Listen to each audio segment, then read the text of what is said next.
Let us bring the creator of Rad Indie Media and the host of Redacted Tonight, ladies and gentlemen, Lee Camp. Hey. How's it going? Man, I've been twitching forever, but it's because I ate too many red M&Ms as a kid. Oh, shit. Yep. My parents just gave me carcinogens. They just have a spoonful of carcinogens. They would just put it actually said on the box carcinogens. Carcinogens. It was a cereal. It had a little captain with a hat on. Captain Carcinogen. Yeah, you remember it. Carcinogen. Captain Carcinogen. Dude, see, but I would pick all the raisins out and leave the carcinogens. But I would always get Captain Carcinogen Berry. They'd be berry carcinogens. I don't know why we need military ranks for our cereal, really. I feel like military should be left out of children's cereal altogether. Well, how are you going to draft a whole new generation into thinking that war is good? Like, how are you going to do that, Lee? Unless you have captains, you know. They're thinking war's good and carcinogens are good. That's how you got to do it, man. You got to get them into it. Oh, it's who wants some Dr. Drone Strike flakes? Like, they're going to be. Oh, Dronos were the best. Dronos. Oh, somebody please send me some artwork for Captain Carcinogens and Dronos. Whenever we do another live show again, this will be on the slides as people walk into the theater. Snap, crackle, and pop were just the noise that the bombs made as they hit. Snap, crackle. Yeah, just take snap, crackle. It was just explosions, and over in comic writing was written snap, crackle, pop. The horrifying thing is someone at one of the big defense contractors is listening to this going, ooh, this is actually, these guys are onto something. Not a bad idea. Not a bad idea. I like how these guys think. I'll be quite honest with you. Dronos. I can't wait for some Dronos and make a weird animated character on it, you know? Yeah, Droney. little flappy wings.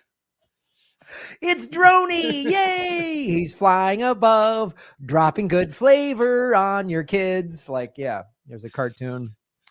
Oh, man. I can't wait to have a heaping bowl of Dronos and some Captain Carcinogen. We can do it. Yeah, we'll have to do a Government Secrets episode on all of the military ranks put into children's programming. Oh, God. Captain Kangaroo. I mean, Captain I'm down Crunch. The line. Of course, you got G.I. Joe, but that's a little too on the nose. Oh, man. We are a horrific warlike, war culture. Like, it's horrific how we're raised, if you really think about it. Like, and then if you play, playing football, it was all these military terms, you know, red zone, in the trenches, like. Yeah. Hit them downfield and targeting and. Yes, the bomb. We're going to throw the bomb. Yeah. Like, it's, you know. Yeah, but blitz. How about a blitz? Yeah, how about. Yeah. The old blitzkrieg. We're going to run a trail of tears up here, and then we're going to. Oh, yeah, it's all military. And yeah. And I know I've mentioned this before, but you have my whatever great grandfather to thank for that, Walter Camp. So Walter Camp, that's right. You're the inventor of American football, or whatever, the grandfather of American football. I keep forgetting you're this Forrest Gump in American history. It's just all guys who look like me with different facial hair, just identical. Ichabod Camp was the inventor of slavery or whatever. Like, you guys all have. Inventor of slavery. Yeah, it's not really good things, except for football. Maybe football's a positive. I don't know. It's a way for assholes to hurt each other out on a field instead of at a bar, I guess. Yep, we're all assholes. It's a great way to get meatheads to take their lives earlier with CTE. That's what it's really good for. It's really good for traumatic brain injury. Actually, a lot of that, well, yeah, definitely is. But a lot of the changes that Walter Camp was responsible for, forward pass and all this stuff, was part of the shift in the early 1900s, because I think it was 13 college. There was only college football back then. 13 college football players a year were dying playing football. Jesus. And so eventually even the president, I think, basically said, we need to come up with a less violent game. So, because we need these men to go fight wars for Wall Street. Is that what President Woodrow Wilson said? Yep. I think it was Teddy Roosevelt was like, oh, yeah. Big Ted, talk softly and carry a big stick because war's good for profit. That was Teddy's. Oh, here's a little bonus government secret. The teddy government secret bonus seek. Carol, lock and load. It's a blitzkrieg of bonus secrets. The teddy bear was originated and got its name out of a news story where Ted Roosevelt went on one of his famous hunting trips, and they would basically find a bear for him and like tie it up, and then he'd come shoot it so he could put the head on the wall of, he was a famous hunter. And so he came up, but the bear, when he got there, was like so small and I don't know, beaten maybe. I don't know what's wrong with it. Maybe it was sick, but he basically was like, I can't shoot this thing. And so it became a media darling story, like Teddy saves bear and doesn't shoot it. And then somebody decides to sell some teddy bears, and then those take off. And that's where we get the teddy bear. But the part of the story that's left out is that Teddy Roosevelt was like, this thing's too sad. I can't shoot it. Here, you shoot it. And he walked off, and one of the other guys just killed it. So it wasn't like the original teddy bear skipped off into the woods. Still got murdered, but Teddy didn't have blood on his hands. Yes. That sounds like a typical U.S. precedent. Just like and typical U.S. media to be like, our beloved Teddy saved a bear. Oh, I guess we just forgot the whole story. Like, that just is so great. That's our media only telling you part of the story. Hear ye, beloved bear saved by Teddy. Oh, assistant murdered later, but Teddy is a hero.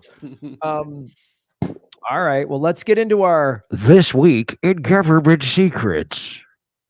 All right, so for This Week in Government Secrets, which for those of you regular listeners, is a newish segment where we just spend a couple of minutes on something that happened this week in history. I'm slightly shifting the rules this week, as my great-great-grandfather did with football.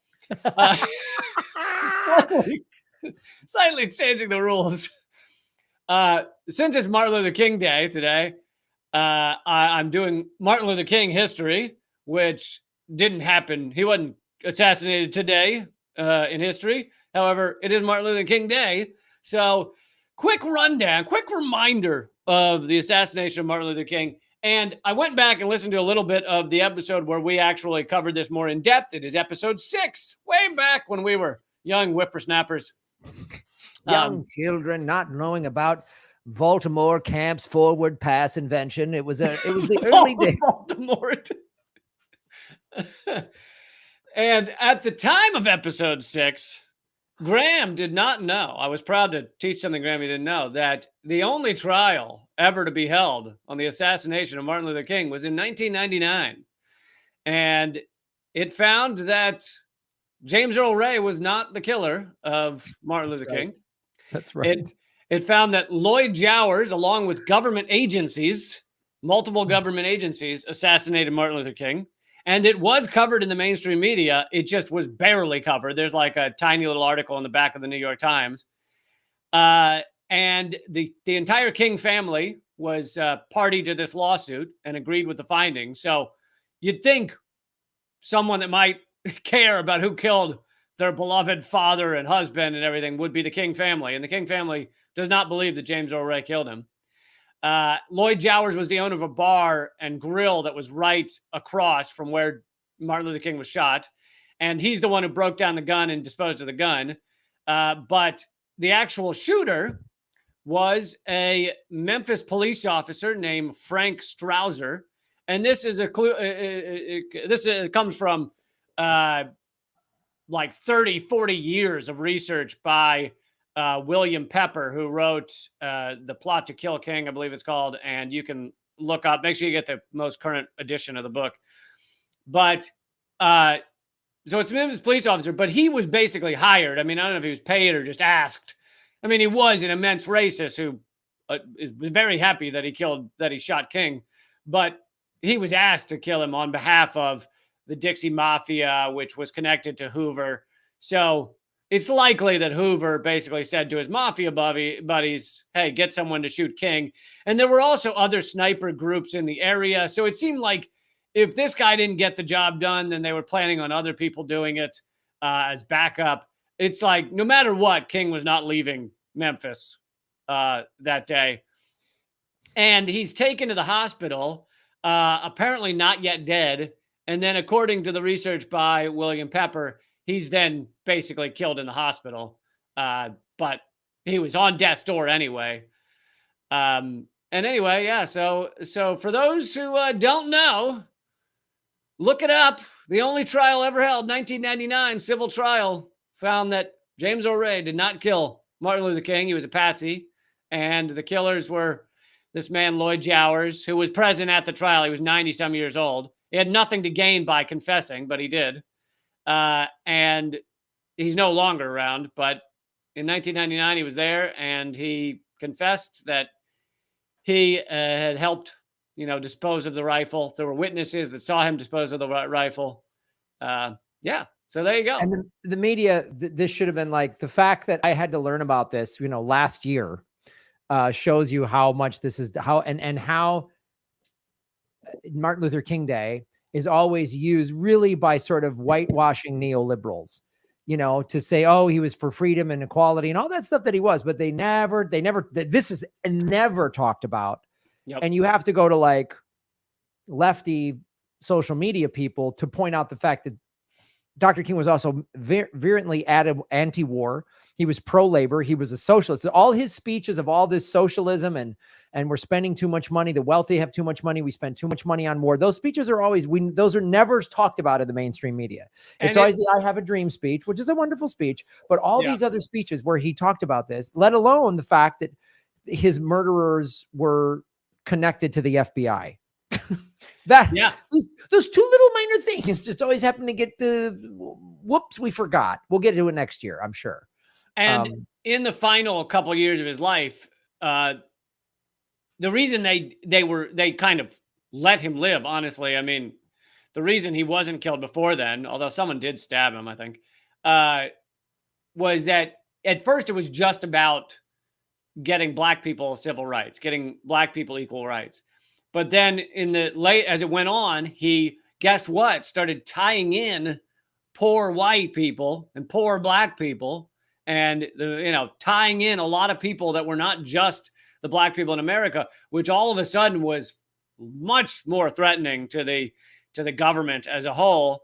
And he also came out against capitalism. He has some great quotes against capitalism. He came out against the Vietnam War, which at first he was not keen to do because he really didn't want to be maligned for it.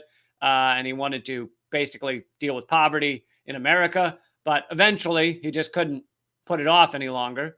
And he came out against the Vietnam War. And all those things kind of came to a head where they were like, oh, this guy's getting far more threatening than just getting civil rights for black Americans. That's that classic thing. When you just are for this one group, they'll let you, to a certain extent. But when you start unifying, what Fred Hampton did the same thing from the Black Panther standpoint. And Fred Hampton said capitalism causes racism. And he really started to realize that. And, when at the end of Malcolm X's life, we've talked about when he started to kind of talk with Dr. King more rather than unite, be willing to work with white folks. Yeah. Uniting people more than just saying, this is a black movement. Yeah. And that's when they killed Malcolm X, which we've covered on this show.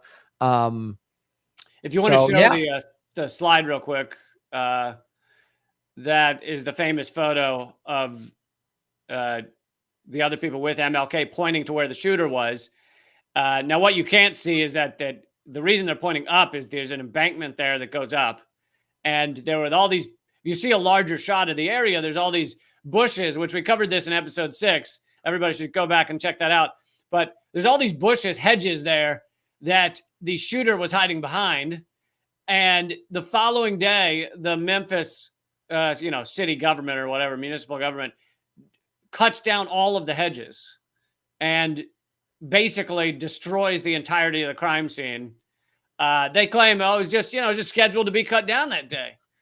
But of course, it's because that once all those were cut down, now no one could say, oh, the shooter was hiding behind the hedges, because there's no hedges there. So the lie, which was that the shooter was James Earl Ray in James Earl Ray's room, he was staying in, hotel room. He was inside the bathroom shooting through the window. All of a sudden, that becomes the only possibility because, any shooter that was out on that lawn would have been seen, except that there were hedges there the day before. We're just cleaning up the crime scene. Sometimes, you really got to get these hedges out of the way of this crime scene. I mean, listen. Whenever there's a crime scene, you definitely want to just kind of wipe it clean. Yeah. Get rid of everything. Sometimes there are blood stains muddying up the crime scene. There's blood stains. There's footprints that just really, really awful for a crime scene to get all those footprints around it. So what you need to do, if you ever see a dead body, is just dump some bleach on it, scrub it down. Yes. Hose it, get a big hose out. Yeah. You get rid of any gunpowder residue that could be on a leaf or anything like, get rid of all of it. You want to get it ready for the authorities. That's how you do that. And if there's a body, you chop it up and you throw it in the river. And that's how you get it ready for the criminologist to really check things out. I'm going to do some how-to videos, how to get your crime scene ready. Like I'm going to just do some basic cleanup tips of a crime scene for a thorough investigation. Yes. So you get all the evidence collected correctly. That's great. That's fantastic. All right, buddy. Whose secret do we want to do first? Oh God. Let's do yours first. Let's do mine. Government secrets, segment number 1. Well, I think in honor of MLK Day, it's fitting to point out another way Bill Clinton as president completely helped. He was always thought to be this big hero of Black people, African Americans and other people around the world. And I'm gonna say 35th best president, without a doubt.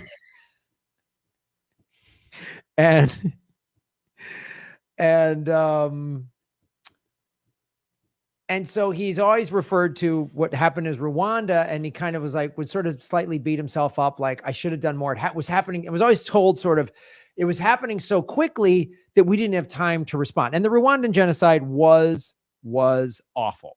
But there's an article in, Current Affairs, that came out in 2016, Bill Clinton's shameful genocide denial. So I love the idea of it happened too quickly, because the U.S. government, we always sit back and see how things turn out first. We're never the first on the ground. The moment there's an election going down that we might want to be involved in, we sit back, we see how things go. We don't participate in 30 some coups or whatever that we've covered on this show.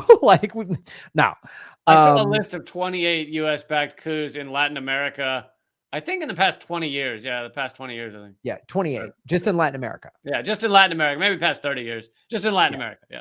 Since the CIA's inception, there's been something like 40 or something worldwide. And that's coups. That's not influence, which is a whole other thing. That number is infinite. So I'm going to read a little bit from this article. The events in Rwanda during 1994 would be a true test of the country's commitment to the principle that we would never again, right? We always said after World War II, never again, right? We saw Germany stockpiling, and then we found out towards the end of the war what was happening in the death camps, and we always said never. Again, the U.S. had no idea that things were bad. They thought, I'm sure wherever he's sending the Jews, he's probably treating them great. Right. Yeah. When you put people on rail cars, and transport them like cattle, it's going to be a good outcome. I mean, you just already know it's something good's coming. And for those who think that, well, the U.S. did eventually get in there and save all those people. Well, you know what we didn't do is bomb the rail lines headed to the concentration camps. Not on the list. Yep. Never happened. So what they say it was the Rwandan genocide was fundamentally an event that could have been stopped or at least significantly mitigated through the taking of steps that were known and feasible. But over the course of the 100 days, as literally hundreds of thousands of bodies piled up in Rwanda, President Clinton did exactly what he had promised he would never do. He remained silent and paralyzed in the face of genocide. And even as his fragmentary awareness grew into indisputable facts, he lackadaisically permitted it to happen again. They're quoting his speech where he was like, we'll never let this happen again, right? About World War II, right? But what is seldom acknowledged is Clinton actually did something worse. And this is sort of on par with the Democrats in general, the United States in general, the Republic, but really the Clintons. This is right, like page 1 of the Clinton handbook of deception and bullshit is the like, oh, golly, we didn't know. Hillary's famously said that about Harvey Weinstein. Boy, we didn't know. We didn't know when I was Secretary of State. When I was calling Ronan Farrow trying to get him to crush the Harvey Weinstein story, how could I have known? How could I have known? When Ghislaine Maxwell came to our daughter's wedding, when I was a sitting Secretary of State, where we have a background check for a former president and a sitting Secretary of State. And Epstein was already a sex offender. Yes. How could we have known that this woman who had settled out of court 2 years prior for being a pedophile and a sex trafficker, how could we have known that thing that everyone already knew when she was at our daughter's wedding? Like, what am I, a psychic?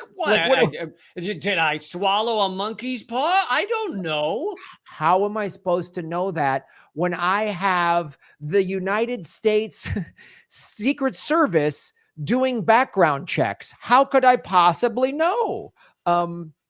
So typical of why the Clintons are awful pieces of shit. So he did not just sit on his hands. He deliberately stalled the efforts of others to intervene and went so far as to deny the genocide in order to avoid being pressured to stop it. So again, this is the sophistication of the Clinton maneuverings, political maneuverings, is they like deny it. So then you can say, oh, I was wrong at first. I mean, this is, it's like the what is it? The 94 crime bill. Bill Clinton has even apologized, said, well, we thought it was going to do good stuff at the time. Yeah. he and Biden were like, it might've been a bit harsh. I had no idea that white people do more coke and black people do more crack. I didn't know. We just thought crack probably good for a life sentence, coke good for 10 days in jail. I didn't know when I was getting donors who were all cokehead Wall Street people that I didn't know that when I wrote this bill. I love when the Clintons play like, golly gee, we didn't know. These the most savvy, sophisticated. You went to Harvard, you're highly educated. I love how they turn that on and off. Like, especially Hillary, like, oh, women aren't allowed to be president. We're capable, we're smart, we're sharp, we're strong, but we didn't know. Goops, yoink, like I'm a girl. My favorite was when she had to turn over her hard drives because the FBI was investigating, and she wiped the hard drives, and then they were asking her if she wiped the hard drives, and she goes, what do you mean, like with a cloth? Yeah. Yep. You're Harvard educated, lawyer, don't know what wiping a hard drive is. Oh. You mean one of those like hand wipes? I mean, are those good for computers? What's a hard drive? Are you talking about like Route 6? What is a hard drive? Is that when Bill is driving and he's aroused and he keeps trying to get me to put his hand there? What is a hard drive? When big Clinton supporters, when those Clinton bots, those Hill bots on Twitter were like, when you're like, well, wait a minute, she was first lady when Bill Clinton did all these awful things. Like, well, they were a married couple. You can't blame that. So now they're just a regular married couple. Oh, right. So when Nancy Reagan had her just say no, that wasn't a part of Ronald Reagan's war on drugs, because the first lady, while not an elected official, definitely has political influence. So now Hillary, we're supposed to believe, was just some little golly gee housewife in the West Wing, just, I don't know, figuring out what flower arrangements. Golly gee housewife who had been on the board of Walmart. Yes, the board of Walmart, who was an attorney that went after women that accused her husband of rape and crucified these victims. That woman, the woman that laughed when she got a pedophile off, that woman, that's the gee, I didn't know what was going on. The woman who flew on Epstein's plane twice. And Bill was on 26 times. I don't know. I guess Bill just likes planes. When they were hanging out at Epstein's compound numerous times in New Mexico, I don't know. He's just a fun billionaire. Okay. God damn it. The Clintons are such bags of shit. And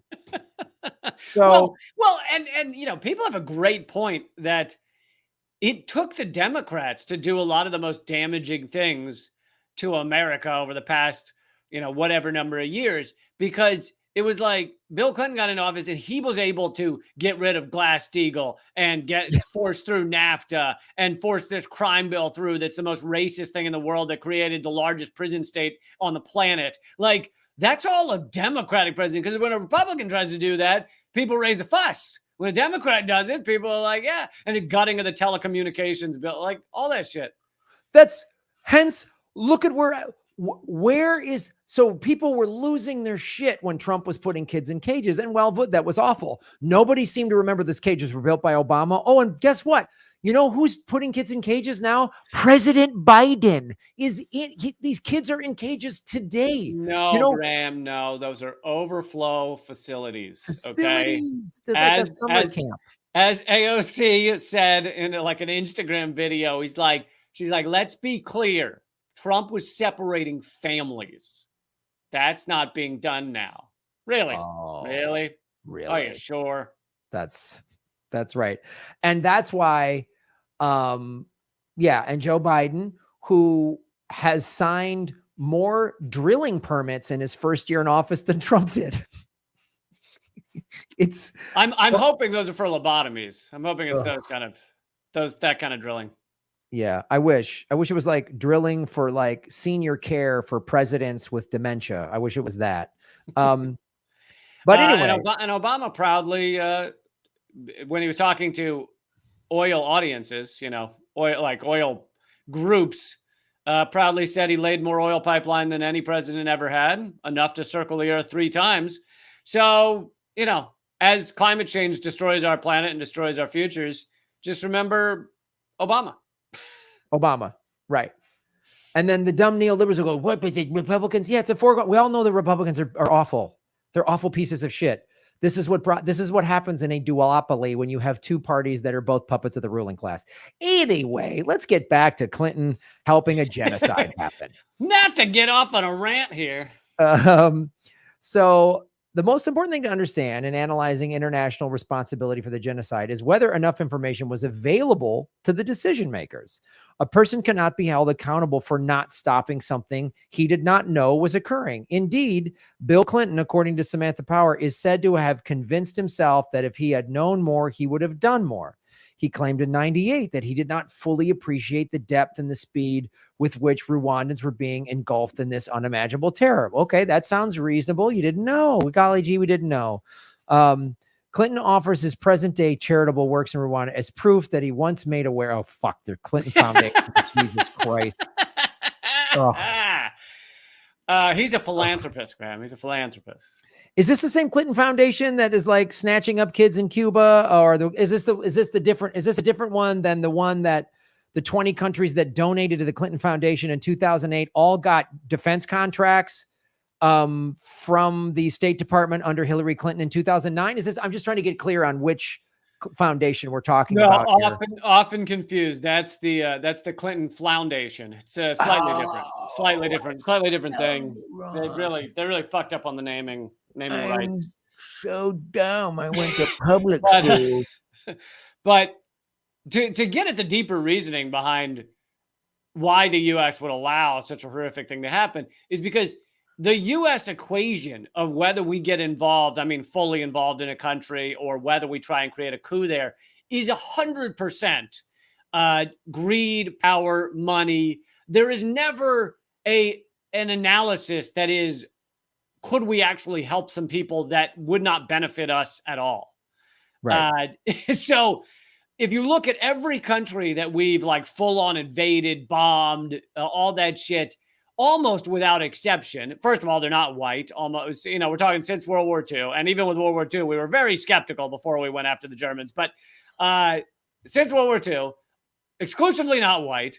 And almost without exception, outside of our central banking arm. And almost without exception, either not using the petrodollar as the reserve currency or threatening to not use it. Mm-hmm. So it's like people for a while thought it just had to do with oil, that Iraq had oil.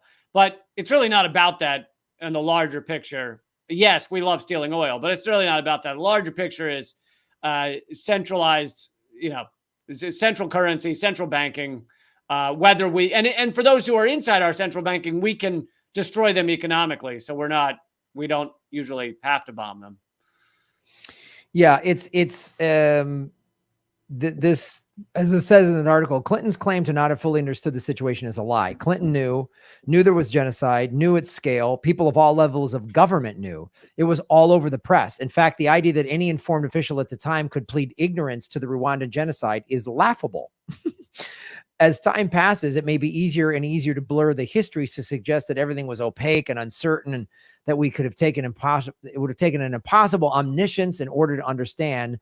But the violence in Rwanda was in the newspapers. It was just the stuff of minor internal State Department memoranda and overlooked faxes at the bottom of receptionist inboxes. It was in the New York Times and the Washington Post. So I guess President Clinton couldn't read the Post and the Times, nor could he have a staff member read those. The administration's spokespeople were being regularly asked about it. So it was in the mainstream news, and everyone was asking, like at press briefings and stuff, what's going on? What is the Clinton White House doing? What are you doing? What are you doing? Right. What are you doing? Oh, we're busy locking up black men, is what they say. Yeah. His real answer would be, well, between the time I spend sticking cigars in interns and the time I spend flying on pedophile jets, I just don't have the time. But also, there's no benefit to us stopping a genocide. I mean, I don't care if those people die. I mean, we're killing people. With our sanctions, we're killing hundreds of thousands in Iraq. Madeleine Albright said killing 500,000 children in Iraq under the Clinton administration was worth it. So yes. What do we care if people die in a genocide unless there's an upside outside of saving lives? We don't care about saving lives. No, we don't care. Because anyway, around 94 is the time when Jeffrey Epstein and Ghislaine Maxwell were invited to Clinton's White House. So how can we deal with the genocide of a bunch of voters? I mean, people who aren't registered voters. Rwandans don't vote in America. Who gives a shit?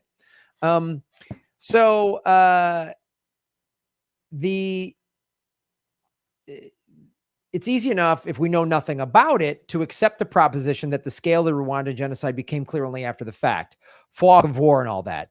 It certainly comports with the received image of Africa as a dark and unfathomable continent out of which reliable information never flows. But any glance through contemporary sources instantly invalidates this view of history. To say one didn't know is just not implausible or unlikely. It's a lie. I mean, saying Bill Clinton lies, that's a stretch. Whoa, buddy. I will not sit here while you malign our greatest president, 37th greatest president. I will not sit here. That is the line too far, my friend. Oh, it's so hard. Again, remember that President Clinton tearfully apologized to Rwandans and said he did not fully appreciate the depth and the speed, right? On April 6, 1994. That's what Monica Lewinsky said. That's I didn't fully appreciate the depth and the speed at which I would be fucking predated by this guy. Yeah. April 6, 1994. Preyed upon, I guess I should say. Yeah. So April 6th, 1994, the day before the Rwandan genocide began, the country's president had been assassinated. His plane shot down over Kigali by parties unknown. It was a small spark necessary to trigger a genocide. The president was Hutu, and the killing provided the necessary pretext for the country's military forces to carry out a plan they had been working on for some time: the extermination of their ethnic rivals, the Tutsi minority. On April 7th, a motley assemblage of paramilitary forces under the direction of high-ranking members of the political elite began a concerted program of mass slaughter. Inspired by the apocalypse Hutu power ideology, fueled by hate radio stations commanding ordinary citizens to kill, groups of machete-wielding death squads roamed through the country, killing every Tutsi they could find, as well as moderate Hutus. In this nationwide paroxysm of stabbing, raping, and shooting, hundreds of thousands will be killed over the next 100 days. And Graham, I got a bonus government secrets that we covered not too long ago. How do you think you end up with these two phenomenally different, phenomenally kind of at odds groups, ethnic groups, Hutus and Tutsis, in the same country? How did that happen? Oh, I doubt it has anything. There's no way America helped organize. Maybe it was the Berlin Conference, which America was at in 1855, in which the European countries got together, all white men, and put up a map of Africa and decided where the countries were. And they mashed together various tribes that hated each other, and they split apart various tribes and cultures and peoples that loved each other and were united. And they said, here are the nations of Africa. And to this day, Africa is still trying to deal with the fact that these nations were thrust upon them. These ridiculous lines were thrust upon them by white rich men. Bonus government secret. Bonus government secret. White colonizers ruin an entire continent. So just as that timeline of April 6th, the assassination began. April 7th is when basically all of this built up hate speech on the radios. And as you said, going back to 1855, the Berlin Conference. So you're talking about over 100 years of bad blood, right? Right. So, the killings began on this. So he was assassinated on the 6th of April. The killings began on the 7th and lasted 3 months. On the Thursday, members of the Presidential Guard killed 11 Belgian U.S. peacekeepers. Pretty sure America might be made aware of that, as well as the Rwandan Prime Minister. On Friday the 8th, Bill Clinton publicly stated that the Prime Minister had been sought out and murdered. Reuters described a wave of bloodletting in which members of the security forces and gangs of youths wielding machetes, knives, and clubs rampaged through the capital, Kigali, setting tribal scores by hacking and clubbing people to death or shooting them. On Saturday, April 9th, 3 days since the assassination, Clinton included references to Rwanda in his weekly radio address, which was otherwise devoted to crime and other domestic issues. Again, trying to put black men behind bars, and focused largely on Clinton's pitch for his crime bill. Of these situations, now here we are, in his weekly addresses, Bill Clinton said this. This is when it was actually happening. So years later, it was fog of war. Golly gee, I was messed up. Being president's hard. It's so busy. He said this. Finally, let me say just a brief word about a very tragic situation in the African nation of Rwanda. I'm deeply concerned about the continuing violence. So any of his Bill Clinton lies 4 times before the guy wakes up in the morning. So when he says, I didn't know, he's flat out lying. He's contradicting his own words. Just like when a guy says, I was on Epstein's plane 4 times and flight logs show 26 times. Like, he's just a fucking liar and a rapist and a piece of shit. Yeah. So he said this. I'm deeply concerned about the continuing violence. There are about 250 Americans there. Oh, another reason the president might be that's aware all. That's all that matters is the 250 Americans. Which, I'm very concerned about their safety, and I want you to know that we're doing all we can to ensure their safety. That same day, United Nations observers in Kigali witnessed a massacre that took place in a Polish church in which 100 people, including children, were brutally hacked to death. The New York Times described Rwanda and Burundi as two nations joined by a common history of genocide, raising the specter of the G word. On the 11th, now 4 days, we're 4 days into the genocide. Clinton has already said it's awful. I'm aware of it. The New York Times published the accounts of the Americans who had recently evacuated. It was the most basic terror, said Chris Grunman, 37, an American evacuee, describing the fears of the Rwandan civilians and officials who were targets of the violence. He and his family bunkered down in their house with mattresses against the windows, heard the ordeals of Rwandan victims over a two-way radio. The UN radio was filled with national staff screaming for help. He said, they were begging, come save me. My house is being blown up, or they're killing me. There was nothing we could do. At one point, we just had to turn it off. And it goes on and on. I mean, this. So didn't know what was happening. Didn't know. Couldn't read the New York Times. Yep. So on the 12th, 5 days, we're not even in a full week yet. The New York Times printed a profile of several Adventist missionaries who had fled. Now that we are out, Mr. Van Loren said, I fear in a way that we have betrayed the people we came to help. Now they fear that most of these people, deprived of their protection, will become victims of the bloodletting that set the majority Hutu tribe of Rwanda against the minority Tutsis. Red Cross officials estimate that the violence has taken more than 10,000 lives. This is on day 5.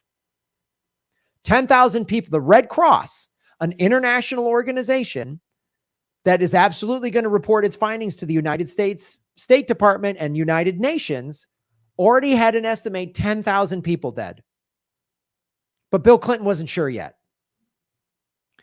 Lives in Cagulione and many other more in the countryside.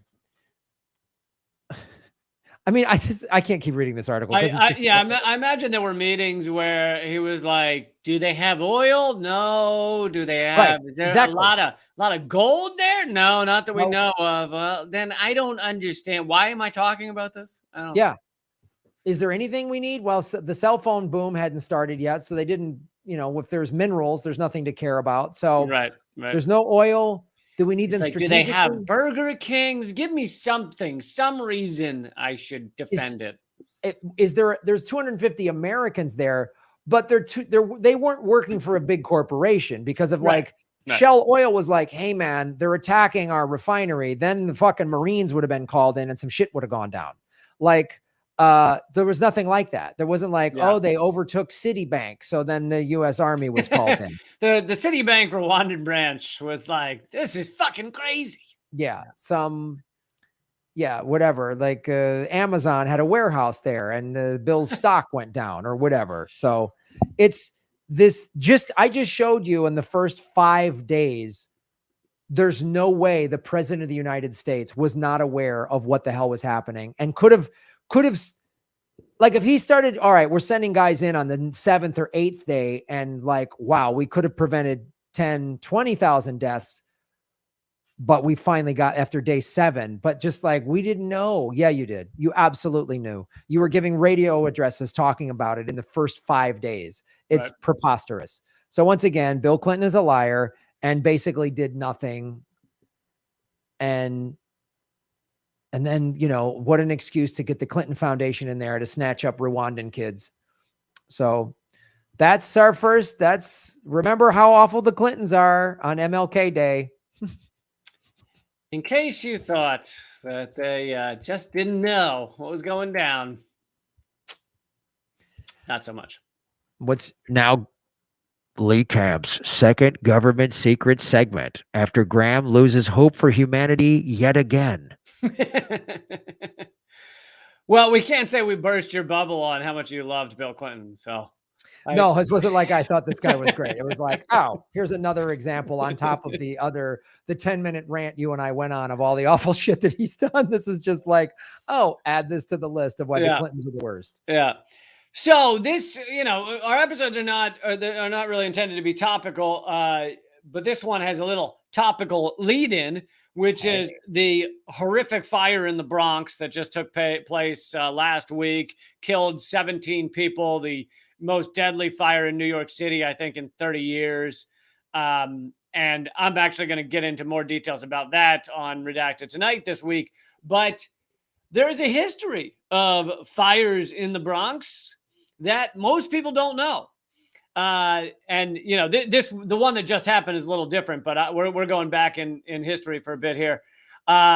America was plagued with segregation during the 1950s. The South Bronx, however, was amongst the most culturally integrated neighborhoods in the country. The diverse backgrounds were especially known for producing a variety of great music. And during the 1970, houses of the South Bronx were then, well, actually, I'll throw the question to you, Graham. Oh, we lost Graham's lighting, I guess. All right, I'll keep talking then. So Bronx, as we've seen in other episodes, like with Tulsa, was a thriving in many ways. I mean, they were still poor, but culturally speaking, thriving area of the country for Black and Latino folks. And what happens, Graham, when an area of the country is thriving culturally for, not white people? Oh, we got to set that shit on fire. There's no way. It's like, oh boy, you are asking for trouble. That's right up there with nationalize the oil. Like that's going to get you some those kind of Yep. Like democratically elected socialist. Those are bad words. So it's very similar. Yeah. Saying we have a thriving Black community in the 50s, 60s. It's kind of like Gaddafi walking out and saying, I'd like to get rid of the US dollar and create an African currency of our own. Ooh. Well, no. As the Berlin Conference proved, this is white guys are going to control a African continent. Yes. So during the 1970s, this is a history that many people have forgotten, probably intentionally. Houses of the South Bronx were set ablaze. 80% of housing was lost in fires. 250,000 people were displaced. And the narrative pushed by the media at the time, and still prevails today in many regards, was that the destruction was the fault of the residents. You know, the children were just into arson. They just loved it. They were just fans of setting shit on fire. They loved burning down their own houses. All of them loved it. Here, kids, here's some oily rags and sparklers. Go have fun. Yeah. And Graham, you know how Black folks are. They just love burning down their own houses. Right. Yeah. They don't respect their own stuff. So white people to come in and help them. Right. Got it. So to get into what led up to the fires, let's also say there were other things going on. What made and by the way, this article is from bronxriver.org. You can find it there. What made the South Bronx a music center had also made it a target for discriminatory policies. Redlining, for one, is a practice that had started as early as the 1930s. Any neighborhood that had a 5 to 10% or more Black or Puerto Rican population was seen as detrimental, right? You're hurting property values by having so many Blacks and Latinos around.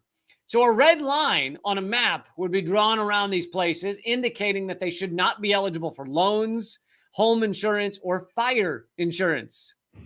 Given how the South Bronx... Sorry, go ahead. No, it's... that was just heavy breathing. I thought you... It's just like it's stuff like this when people are like, there's no systemic racism. There's these little things you don't realize as a white, and when white people say, well, I'm poor, I've had it tough. white privilege doesn't mean just that you get It wealth. doesn't mean you're just rich. Yeah. No, it doesn't mean that you're rich. It means the system isn't stacked. Now, the system is stacked against working class people of all ethnicities for sure, but it's way more stacked against Right. people of color. There's just no Right. two ways about it. Like, again, people don't realize access to credit, to loans, not credit cards, but small business loans, home loans, being able to own your own home, you don't understand what privilege that makes. Because if you own your own home and you build up some equity in that home, you can take a line of credit against that to improve. You can build an addition, you can remodel your garage, you can, take the room above your garage and turn it into a 1-bedroom apartment that is now an income. So now your garage is generating revenue. So the equity in your home can be used to generate revenue. You could take a line of credit to go open up a small business. All of this stuff has helped the middle class expand. All of these if you come from the middle class like I do, guess what? My parents paid for my college. Like, yes.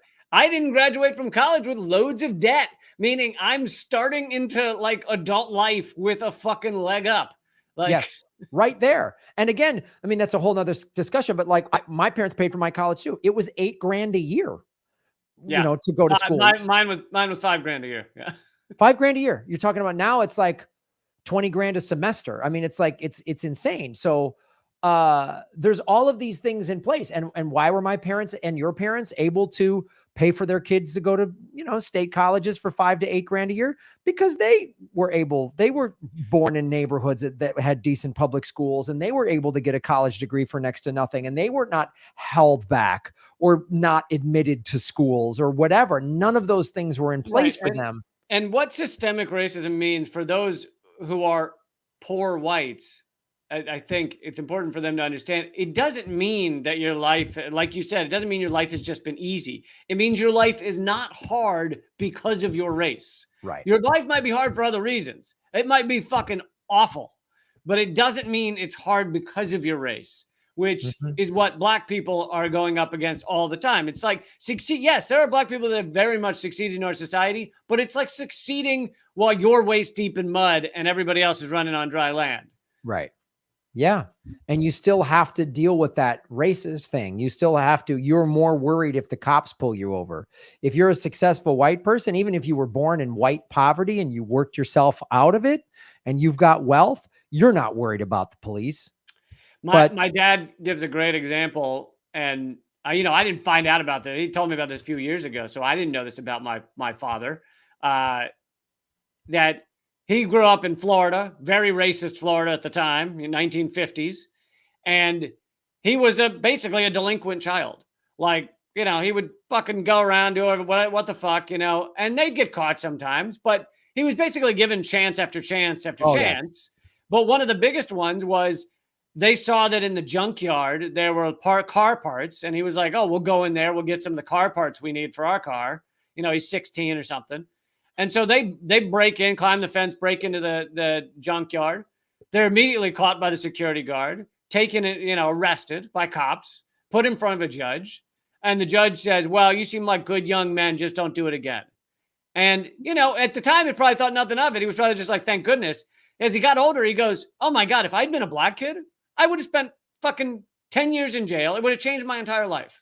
Yes. That was Lee, in the 80s in Chicago. I was arrested twice in high school, twice, for doing stupid, vandal, delinquent shit. And both times we were released that day. It was me and a bunch of my white guy buddies. And even though my high school was 40% Black, we were all hanging, me and most of my friends were white, and we went out and we got busted. And the cops gave us a slap on the wrist. One time they just released us. Another time I had to call my parents, and my parents were divorced, and I just was like, they said they let me call my parents. "Well, you got to call your parents and put your mom on the phone." And so I dialed the phone, and the cop wasn't looking, and I hung up, and then I pretended like it was still ringing. I was like, "She's out of town, man. My parents are divorced." And I was like, "Oh, she's not home." And he's like, "All right, you can go with this guy's dad." And another time the guy just called my house, and it was 1 in the morning. And I was like, ask for my stepdad, Sim, which was my brother. I was hoping my brother would pick up the phone. I was like, God, if my brother picks up the phone, he'll cover for me. And he did, and my mom picked up, and she's like, "Is there a sim there?" There's no sim. Who's calling? What is it? Well, this is the Wilmette Police or Northwestern Police Department or whatever it was, and she was like, "Wow!" So I got in trouble from my mom, but no, nothing, not. But not stuff that would impact your life going forward. No, yeah. My mom was mad at me, but I didn't go to jail, and I was on the football team, so it was like, yeah, you don't want to, Yeah, and one time I was with some buddies where, we were like a mile from my house or something, and we pulled off because we were we're probably 16, 17, and we went there to drink. So we have our cars pulled over, drinking beers, and a cop pulls up and fucking shines his light on us, and he's like, "You guys better get out of here." And that was the end of it, and we fucking left. But if we'd been black, fucking like drinking and like, of course we've been arrested, locked up. And like, hey, challenge. And then some kid might have, out of fear or whatever, like given the cop attitude, which then they go, "Oh, see, everything was fine until you gave us attitude." It's like, no. And you also know, as a white kid, if you're just like, "Yes, sir, no, sir," you're going to get off. You have a better chance at getting off, where you're just immediately scared if you're a black person and a cop shows up. Oh yeah. I mean, and I've seen this with activists. It's, when you're at a protest or whatever, it's like cops don't need a reason to arrest you. They'll invent a reason if they want to. Right. Like, yeah. So, but anyway, so let's see here. Redlining would mean blah, blah, blah. Given how the South Bronx housing stock was already old, redlining only worsened the conditions. People couldn't get loans. They couldn't get ahead, that kind of thing. They lived in, it encouraged disinvestment. The redlining encouraged disinvestment in the area, depriving residents of the capital needed to adequately maintain their homes, so the homes go into disrepair. Urban renewal was another tactic that harmed the South Bronx. It was described as tearing down of the quote-unquote slums to replace it with middle-class housing and civic centers. In the words of James Baldwin, though, the famous black writer, it was actually, quote, Negro removal. Over 100,000 homes were demolished, and a portion of the former tenants were displaced in the South Bronx. Landlords sold their buildings to speculators and divided the apartments to create more homes, increasing density and limiting space. The circumstance people lived under were beginning to reap their effects. A lot of people ended up in difficult situations, ranging from drugs to death to crime. Eventually, all of these resulted in the decade of fires in the South Bronx. 1968 was when the fires began to were on the rise, yet the fire department's response was totally inadequate. Sometimes they would come after the buildings. They would come after the buildings had already been destroyed. Other times they may not even show up at all. And because New York City was bankrupt at the time, 12 fire companies were closed. Where do you think they closed them? In the South Bronx. No, they didn't close them in the nice white neighborhoods. The Upper West Side didn't lose a fire to house. Exactly. But you can imagine in this incredibly racist time, they see that, they hear that a building's on fire. They're like, isn't that the Bronx? We're not going there. Right. The devastation of the fires, and then, of course, you have the media problem. The devastation of the fires were underrepresented. By the 1970s, every building had seen a fire at least once.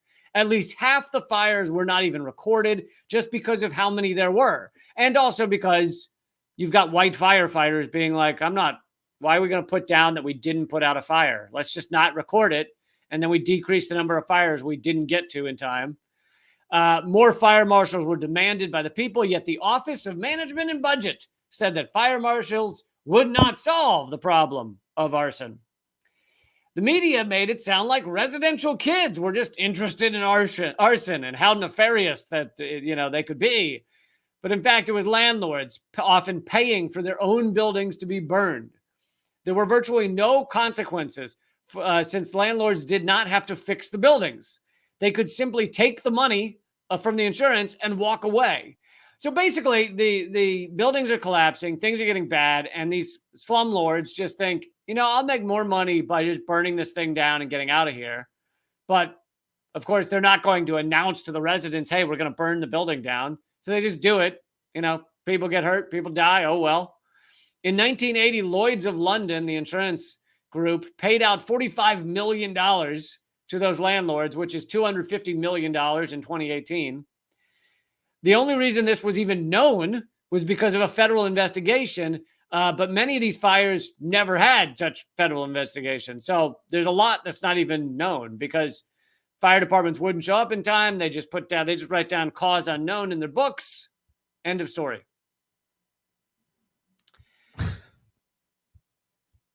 Hope briefly came when President Jimmy Carter had come to the Bronx, seeing the precariousness people were living under, and he wanted to renovate the South Bronx, and he pledged $55 million to save it, which I guess would have been over $250 million today. Graham, I'll give you another pop quiz. Did that money ever arrive to the South Bronx? Wow. I'm going to say probably it was put on a Pony Express, and then that Pony Express got shanghaied. Probably by one of the residents that was setting all the fires, right? And weirdly, the Pony Express got diverted to a gated community where the money just disappeared. We don't know why. It disappeared. And then 18 months later, they had a new swimming pool and a gym. That's weird. And all the residents had new cars. Very odd, very odd. But yeah, money never arrived. And even worse, a man named Ronald Reagan came into office. See, I realize Carter was probably one of the better presidents if you had to name one, but this is the difference between Democrats and Republicans. Democrats promised to fix the South Bronx and just the money never arrived. Do it, right. Reagan was like, fuck those people. Yeah. Nope. Fuck them. Fuck the gays. Let's spend it all on a Cold War with Russia. Reagan did not believe any government program could repair the South Bronx and only worked to take away money from existing ones that could potentially help. I think he was basically like, black people things are never going to go well for them. So why don't whatever money we're devoting to them, let's just take that away. Yeah. And then trickle down economics, tax breaks for the rich. Let's understand who butters our bread and let them have whatever they want. And now that the evangelicals have taken over the Republican Party in the late 70s, early 80s, we'll just let those psychos, we'll get their votes by saying all their right-wing racist, homophobic nonsense. And then the Lord works in mysterious ways, Graham. I mean, at one time he talked through a burning bush. Maybe he'll talk through a burning building in the Bronx. You never know. So we need to let these fires burn because it might be the Lord speaking his peace. Well, the Lord said tax breaks for the rich. If you read it, it's in Leviticus, I believe. Tax breaks for the rich. It's if you take the third letter of Leviticus and then change it to say tax breaks for the rich, that's exactly what it says. Yes. Yeah. I mean, Jesus, remember when he said bomb the poor for money? Remember when he said that? I remember when Jesus said that. Yeah. Remember when he said get a gun for Jesus? Kill in my name. I remember when Jesus said that. He always said that a lot. I mean, sometimes it was when he was drinking. Kill in my name. Yeah. He was always like, he would be playing Papa Shot at a Buffalo Wild Wings, and he'd just be like, just killing my name. And he would like hit like 10 in a row. It was amazing. Yeah. Good guy. A good guy who really wanted to murder a lot of people. I mean, just know when you own a gun and you murder somebody, Jesus is smiling. Yes, he is. Smiles. Every time you murder someone with a gun, Jesus gets his wings. So, just to reiterate, 80% of buildings in the South Bronx had seen fires and were burned. 250,000 residents lost their housing. However, here is the brief glimmer of hope, a little upbeat note to end it out on, because I don't want Graham to wrap that mic cord around his neck. Before I was getting ready for the show today, I got back from yoga. I take 3 Valium. I was like doing push-ups and upper body stuff and was really mad just at the state of the world. And then I took a shower and shaved and was making a smoothie. And I always have to really remind myself how much fun it is to do this show with you, because I know we're going to talk about awful stuff.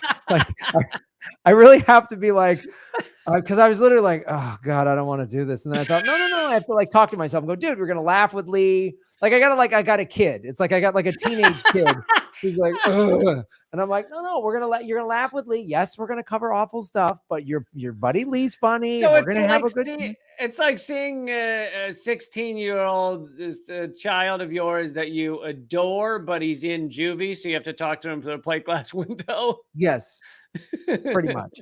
And so you're And like, no, I'm going to be really excited to see him in such terrible circumstances. in these horrible circumstances. It's literally like, oh, and you got to remember, be smiling because his world is awful. You got to be happy. He's making birdhouses with guys with face tattoos. So let's be happy. So it's like you're seeing your grandpa who has Alzheimer's and thinks it's still the roaring 1920s. And so you're like, and he doesn't know he's in like a fucking the lowest level her nursing home where shit's just awful. And you're like, remember, he thinks it's great. Yeah, he's talking about some. Yeah, hopefully they'll vote out Hoover. Like he will. Let's hope. Well, Graham, I'm glad to be your dysfunctional grandpa with Alzheimer's. I want you to know that's how I view our friendship, Lee. You're my dysfunctional grandfather with Alzheimer's. Oh. Well, here's the silver lining, kids. I feel like you're the grandpa in the nursing home, and I'm bringing you the chocolate covered raisins you like real much. Real much is an expression I just created. You like a whole lot, and so I just here's something to put a smile on your face. It's like. Just a kid's house just got burned to the ground, and here's the candy cane. Yes, it is. So the people of South Bronx were fed up at that point going into the 1980s. Grassroots organizations used culture, community, and music to reshape the area. Old buildings were maintained so after school programs could take place. Local community members trained people on how to reconstruct buildings. They invested their labor for no price other than providing their home the opportunity to flourish. An arson investigation team was finally assigned to the Bronx in 1982 from local pressure, and the fires had slowed down as a result. The Bronx residents were victims of fundamentally racist and classist policies that were sugar-coated as an improvement. In addition to that, the blame was placed on them for their own neighborhood being destroyed. They had lost their lives, their loved ones, their homes, and so much more. To recenter their story on anything but that is unjust. More importantly, the fight is not over. Now the Bronx is getting gentrified, and longtime residents who rebuilt the borough are being displaced, and action is needed to fight against that. But this article was written before the fire that we just saw in the Bronx a little over a week ago, where 17 residents died in a single building. And basically a slumlord that the mayor, Eric Adams, is good buddies with, one of his biggest donors, allowed that building to have no heat and to not have self-closing doors, which is one of the things that buildings have to stop fires. And he didn't repair any of that. And then Eric Adams, the new mayor, the brand new former cop mayor, gave speech after speech about how really the fault is the fire victims. They should have closed that door. If they especially the dead, if the dead had just closed that door, I feel like things would have been very different. Well, it's like people that die of starvation. They should just eat more food. I mean, it's their own fault for letting toxic capitalism plunder their resources so they have no money or food to buy food. They should just get more and just eat more food. Yeah, no, I absolutely agree. And poor people who get diabetes from eating McDonald's every day should just go to the organic food mart and buy the $5 head of broccoli instead of the $1 Big Mac. I don't know why they don't do that. Yeah, just go to the Whole Foods that isn't anywhere in your neighborhood that you have to take 2 buses and a train to get to, and then you can't afford it when you get there. Just do that. Yeah, it's like these just spend $100 on a couple of meals, not a biggie. Yeah. Spend $100 on 2 bags of groceries that would have cost you $30, at a regular store or whatever. And then it's the same. It's like these people in the Middle East who have the audacity of building a country above American oil reserves. That blows me away. Like that, I can't even what understand. Assholes. I know. But if Rwanda had just built over our oil, maybe we would have cared more. I mean, I don't know what, you got a lot of nerve building a country that's centuries older than anything America's ever created, but building a country that's like the cradle of civilization over American oil reserves. I can't even. Unbelievable. It's also just downright dumb of Iran to put their country in between like 30 U.S. military bases. Like, yeah, why would you do that, dude? Russia's done the same thing. You insert yourself into our situation like that. What do you think's going to happen? You think we're gonna be cool? Think we're gonna play it chill? No, you're in the middle of all our military bases. Shouldn't do it. It's your own fault. Yep. So, all right, that's Government Secrets full episode. Bow, bow, silver lining. I was gotta give Graham a silver lining. Well, how's everything else going, buddy? Going all right, hanging in there, man. Just watching the left tear itself limb from limb, which is I was worried the left was just too united and really focused on helping people in the world. I was a little worried about that, so I'm glad to see us all fucking tearing each other apart.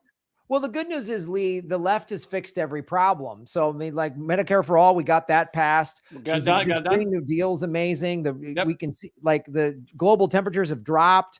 The water in Flint is good. There's, I mean, we're not bombing anybody. They just, Biden, it wasn't like they just gave Biden the biggest war budget ever. They cut that in half. So that's good. Homelessness is just about done. What wasn't like the Pentagon failed their fourth audit just a couple months ago and no one talked about it.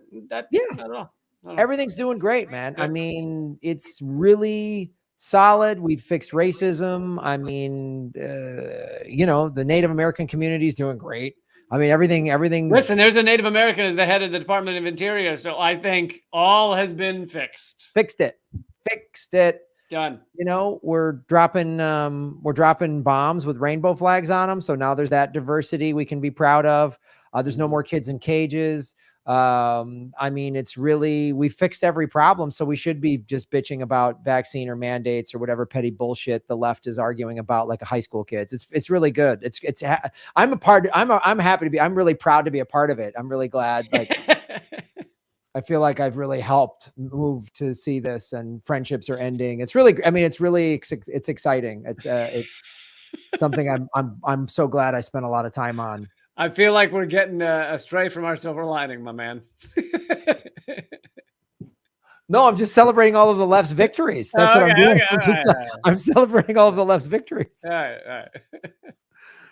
All right, buddy. Well, where can people watch? Good to see you, man. All my stuff's at radindiemedia.com and leecamp.com. There's a new episode of Redacted tonight. I highly recommend, on the Pentagon audit and on much more that they failed. And so check that out, leecamp.com. Folks, go to grahamelwood.com, sign up for our newsletter. You get a free smoothie recipe. Subscribe to rockfin.com/GrahamElwood or patreon.com/GrahamElwood. I do my Rockfin Premium live stream tonight, 8:00 Pacific time, Graham's Late Night Crypto Lounge. We talk crypto, what's going on in the state of crypto, and then I'll do regular news stuff and I answer your questions. So so check all that out. So thanks for watching, everybody, and we'll see you next week. All right, Lee. All right, man, later. Take care, brother.